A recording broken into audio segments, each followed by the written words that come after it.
اما بعد اعوذ باللہ من الشیطان الرجیم بسم اللہ الرحمن الرحیم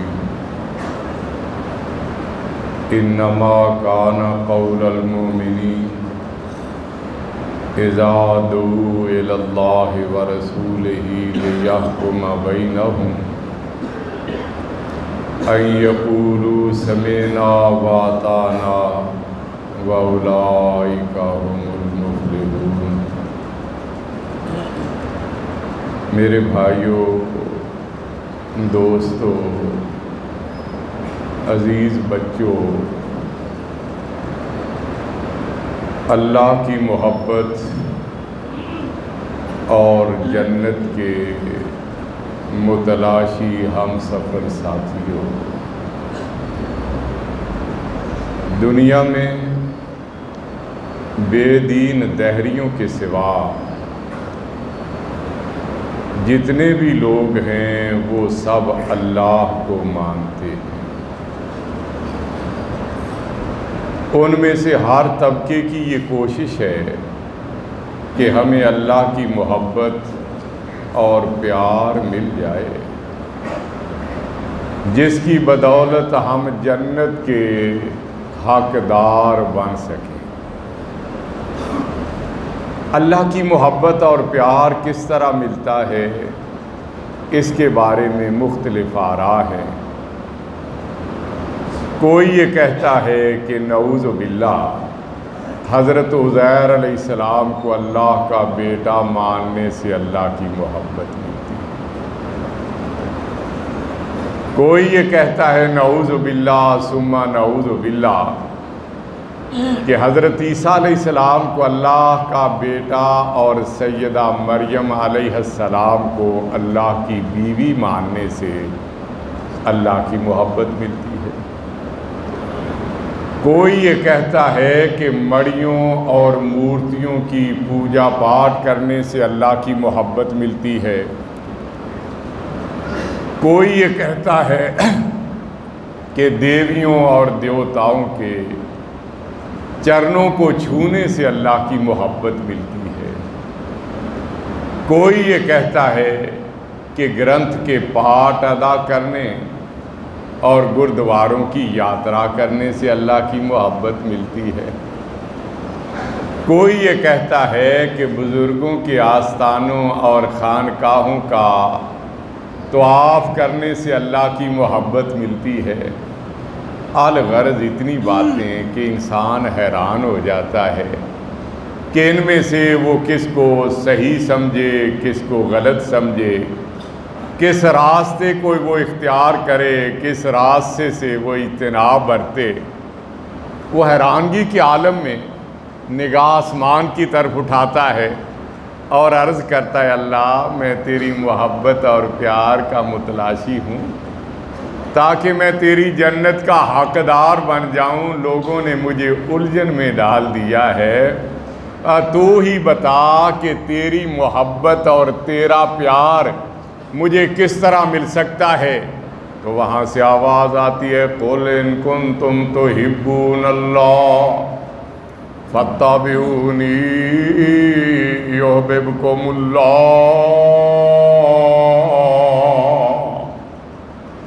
اے میرے پیارے حبیب صلی اللہ علیہ وسلم، آپ واشگاف الفاظ میں اعلان کر دیں کہ اگر تم اللہ سے محبت اور پیار کرتے ہو، اس کا قرب اور نزدیکی چاہتے ہو، اس کا ایک ہی راستہ ہے، اور وہ راستہ یہ ہے کہ تم میں محمد صلی اللہ علیہ وسلم کی اتباع کر لو، تابعداری کر لو، آپ کے نقش قدم پہ چلنے والے بن جاؤ۔ اگر تم میری اتباع کرو گے، تابعداری کرو گے، میرے نقش قدم پہ چلو گے، تم تو محب بننا چاہتے تھے، یحببکم اللہ، اللہ تمہیں اپنا محبوب بنا لے گا۔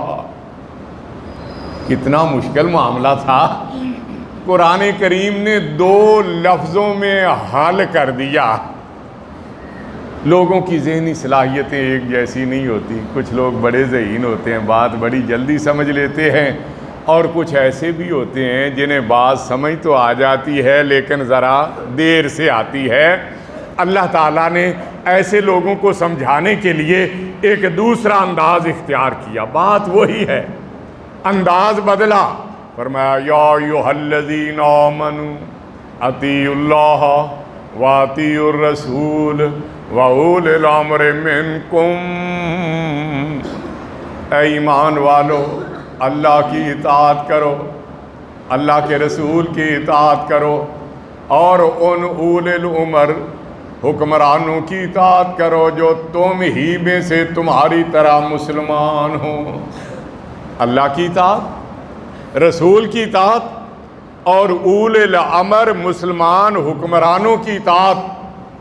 لیکن یہاں اس بات کا اندیشہ تھا کہ کوئی یہ کہہ دے میں حکمرانوں کی بات تو مانوں گا کیونکہ ان سے میرے مفادات وابستہ ہیں. معروف بات ہے نا، چلو تم ادھر کو جدھر کی ہوا ہو، اللہ اور اس کے رسول سے میرا کیا لینا دینا. تو اللہ تعالیٰ نے ایسے لوگوں کو سمجھانے کے لیے بات کو ذرا شارٹ کیا.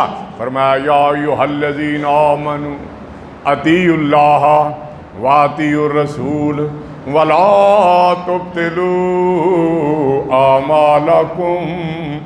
اے ایمان والو، اللہ کی اطاعت کرو، اس کے رسول کی اطاعت کرو، اور اللہ اور اس کے رسول کا راستہ ترک کر کے اپنے اعمال کو برباد نہ کرو. اولی الامر کا ذکر یہاں سے نکال دیا گیا کہ اولی الامر کی وہ بات مانی جائے گی جو اللہ اور اس کے رسول صلی اللہ علیہ وسلم کی تعلیمات کے مطابق ہوگی. جو اس سے ہٹ کے ہوگی اس بات کو تسلیم نہیں کیا جائے گا. لیکن یہاں بھی اس بات کا احتمال تھا کوئی سر پھرا یہ کہہ دے کہ میں اللہ کی بات تو مانتا ہوں، رسول کی نہیں مانتا. قرآن پہ تو میرا ایمان ہے، حدیث پہ میرا ایمان نہیں. قرآن تو سچا ہے، حدیث سچی نہیں. قرآن پہ عمل کرتا ہوں، حدیث پہ عمل نہیں کرتا. حالانکہ حدیث پہ عمل کیے بغیر قرآن پہ عمل ہو ہی نہیں سکتا.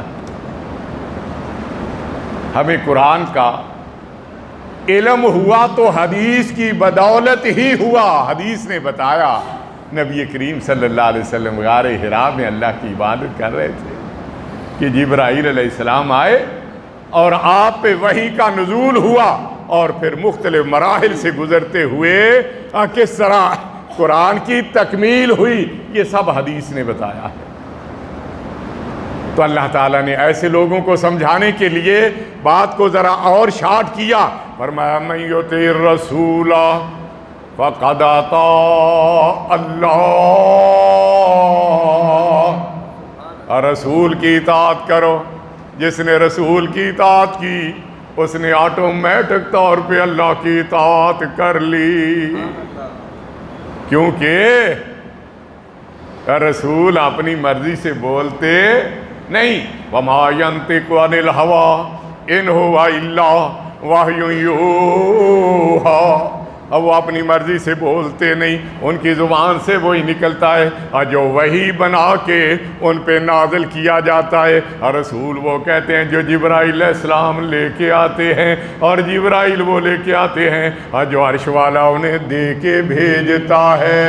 اور رسول کی بات ماننا اللہ کی بات ماننے کے مترادف ہے. فرمایا صرف رسول کی بات مان لو، آٹومیٹک طور پہ اللہ کی اطاعت ہو جائے گی. اللہ کی بات بھی وہی مانی جائے گی جس کے بارے میں رسول کہیں گے کہ یہ اللہ کا فرمان ہے. اگر کوئی ایرا غیرا نتھو خیرا کھڑا ہو کے کہہ دے کہ اللہ نے یوں فرمایا ہے تو اس کی بات کو بھی مانا نہیں جائے گا. تو میرے بھائیوں، اللہ کی محبت پیار کے حصول کا اور جنت کے تلاش کا ایک ہی راستہ ہے، کوئی دوسرا راستہ نہیں. اور وہ راستہ ہے حضرت محمد مصطفیٰ احمد مجتبیٰ صلی اللہ علیہ وسلم کی اتباع، پیروی کرنا اور آپ کے نقش قدم پہ چلنا.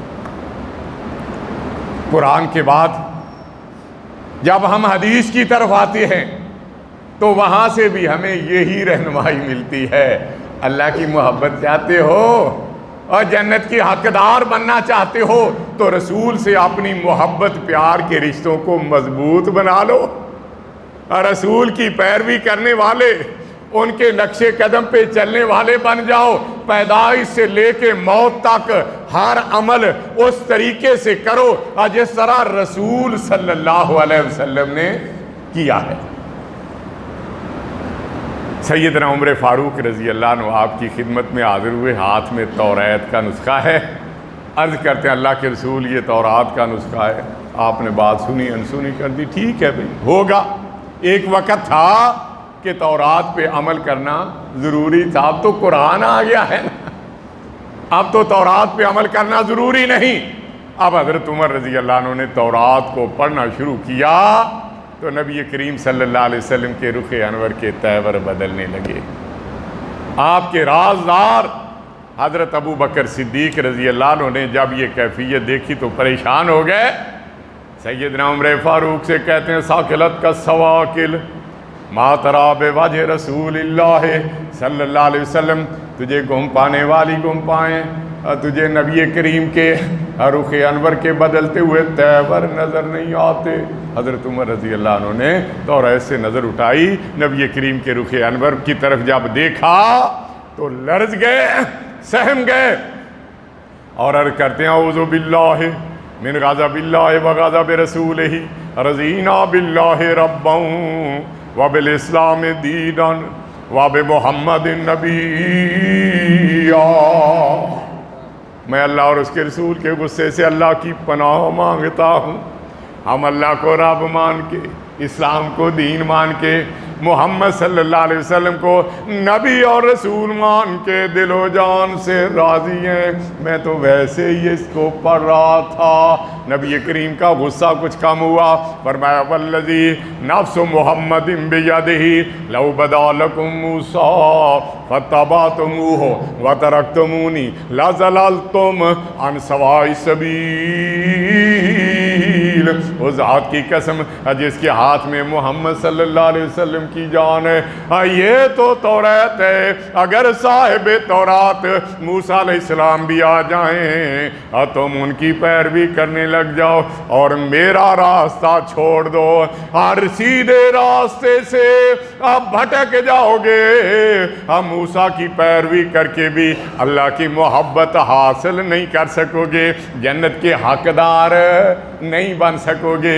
موسیٰ علیہ السلام کے بارے میں فرمایا کون موسیٰ؟ جو اللہ کے جلیل القدر پیغمبر ہیں، جن پہ اللہ نے پہلی بڑی آسمانی کتاب تورات نازل فرمائی، جن کی نافرمانی کرنے کی وجہ سے فرعون اور اس کے ساتھی دریا میں غرق کر دیے گئے، جنہیں اللہ نے ہم کلام ہونے کا شرف عطا کیا، جو سکہ بند نبی اور پیغمبر ہیں، لیکن وقت وقت کی بات ہے، اب محمد کی رسالت کا دور ہے، کسی اور کی بات قابل عمل نہیں ہو سکتی۔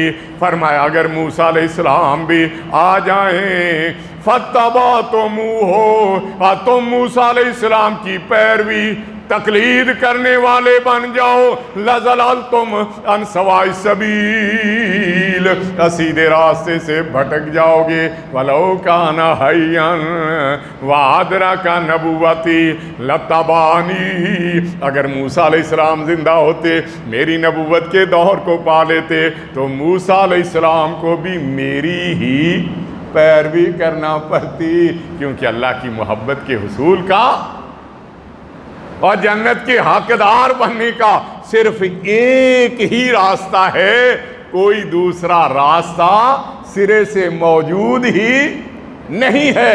یہی وجہ ہے کہ ہمارے اسلاف، ہمارے بڑے ہر کام کرنے سے پہلے نبی کریم صلی اللہ علیہ وسلم کی سیرت پہ نگاہ ڈالا کرتے۔ لوگوں کو اپنے بڑوں پہ فخر ہوتا ہے، وہ ان کے طرز عمل کو اختیار کرتے ہیں، ہمیں بھی اپنے بڑوں پہ فخر ہونا چاہیے، کیونکہ ہمارے بڑے تو وہ ہیں جن جیسا کائنات میں کوئی آیا ہی نہیں، اور جنہیں نبی کریم صلی اللہ علیہ وسلم کی صحبت کے لیے اللہ نے چنا، جو آپ کی خدمت میں حاضر ہوئے، جنہوں نے آپ کی زیارت کی، آپ پہ ایمان لائے، آپ کی شاگردی اختیار کی، آپ سے تعلیم و تربیت حاصل کی، آپ کے اقوال مبارکہ کو اپنے کانوں سے سنا، آپ کے افعال محمودہ کو اپنی نگاہوں سے دیکھا، اور پھر جو کچھ سنا اور دیکھا ساری زندگی اس پہ عمل کرتے ہوئے گزار دی۔ نبی کریم صلی اللہ علیہ وسلم کی زیارت تو بہت بڑا عمل ہے۔ فرمایا جس نے ایمان کی حالت میں مجھے ایک بار دیکھ لیا، اللہ نے اس پہ جہنم کی آگ کو حرام کر دیا ہے۔ ہمارے بڑوں نے آپ کو مسجد میں بھی دیکھا، گھر میں بھی دیکھا، مکے میں بھی دیکھا، مدینے میں بھی دیکھا، حضر میں بھی دیکھا، سفر میں بھی دیکھا، اسر میں بھی دیکھا، یسر میں بھی دیکھا، ایک بار نہیں بلکہ بار بار دیکھا۔ نبی کریم سے سیکھا، دین سیکھا، آپ کے طرز عمل کا مشاہدہ کیا اور اس کے مطابق زندگی گزار دی۔ سیدنا عمر فاروق رضی اللہ عنہ خانہ کعبہ کا طواف کرنے کے لیے حجر اسود کے پاس آئے۔ وہ پتھر جو بڑا ہی پیارا ہے، بڑا ہی پاکیزہ، اتنا پیارا، جب کوئی آدمی اس کا استلام کرتا ہے محبت پیار کی وجہ سے مقناطیسی انداز میں اس کے جسم کے گناہ اس کے جسم سے نکال کے اپنے اندر جذب کر لیتا ہے۔ فرمایا لا زال الحجر الاسود من الجنہ وهو اشد بیاضا من اللبن فسودت خطایا بنی آدم۔ حجر اسود جنت سے نازل ہوا، جب نازل ہوا تو دودھ سے زیادہ سفید تھا، پھر بنی آدم کی خطاؤں نے اسے سیاہ کر ڈالا۔ یہ بھی فرمایا جب قیامت کا دن ہوگا لہو عینان یبصر بہما ولسان ینطق بہ ویشہد لمن استلمہ بحق۔ قیامت والے دن اس کی دو آنکھیں ہوں گی جن کے ذریعے دیکھ رہا ہوگا، زبان بھی ہوگی جس کے ذریعے بول رہا ہوگا، جنہوں نے اس کا استلام کیا ہوگا، اسے بوسہ دیا ہوگا، اس کے حق میں گواہی دے گا اللہ یہ تیرا بندہ جب تیرے گھر کی زیارت کے لیے آیا تو تیرے نبی کی سیرت کو اپناتے ہوئے اس نے میرا استلام بھی کیا تھا۔ حجر اسود کے پاس آئے، حجر اسود کو مخاطب کیا، فرمایا اما واللہ انی لعالم انک حجر لا تضر ولا تنفع۔ اللہ کی قسم میں جانتا ہوں تو ایک پتھر ہے، دنیاوی اعتبار سے نہ کسی کو نفع دے سکتا ہے نہ کسی کو نقصان دے سکتا ہے۔ ہم تو ہر ڈھیری پہ ڈھیر ہو جاتے ہیں نا۔ اوے اپنے بڑوں کی عقیدے کو دیکھو، ان کا کیا عقیدہ تھا، کیا نظریہ تھا۔ نبی کریم صلی اللہ علیہ وسلم سے توحید کو کس انداز میں انہوں نے سیکھا اور کس انداز میں اپنایا۔ فرمایا بے شک تو ایک پتھر ہے، نہ دنیاوی اعتبار سے کسی کو نفع دے سکتا ہے نہ نقصان دے سکتا ہے۔ نفع دینے والا بھی اللہ، نقصان پہنچانے والا بھی اللہ، باقی سب مملوک اللہ مالک، باقی سب مملوک اللہ مالک، باقی سب محکوم اللہ حاکم، باقی سب مرزوق اللہ رازق، باقی سب کھاتے ہیں اللہ کھلاتا ہے، باقی سب پہنتے ہیں اللہ پہناتا ہے، باقی سب پیتے ہیں اللہ پلاتا ہے، باقی سب سوتے ہیں اللہ سلاتا ہے، باقی سب منگتے ہیں اللہ داتا ہے، باقی سب حاجت مند اللہ حاجت روا ہے، باقی سب مشکلات کا شکار اللہ مشکل کشا ہے، باقی سب طلبگار صرف اللہ مددگار ہے۔ ایاک نعبد و ایاک نستعین۔ روز پڑھتے ہیں نا، کبھی غور بھی کر لیں کہ کیا کر رہے ہیں ہم، کدھر جا رہے ہیں۔ فرمایا تو ایک پتھر ہے، نہ کسی کو نفع دے سکتا ہے نہ نقصان پہنچا سکتا ہے۔ عقیدہ بتا دیا اور آگے عقیدت بھی بتا دی، محبت کس سے کرنی ہے، پیار کس سے کرنا ہے، عقیدت اور احترام کا ہر حصہ کس سے استوار کرنا ہے، پیروی کس کی کرنی ہے، نقش قدم کس کے کو اپنانا ہے، کس کے طرز عمل پہ چلنا ہے۔ آگے بیان کرتے ہیں وَلَوْلَا أَنِّي رَأَيْتُ النَّبِيَّ صلی اللہ علیہ وسلم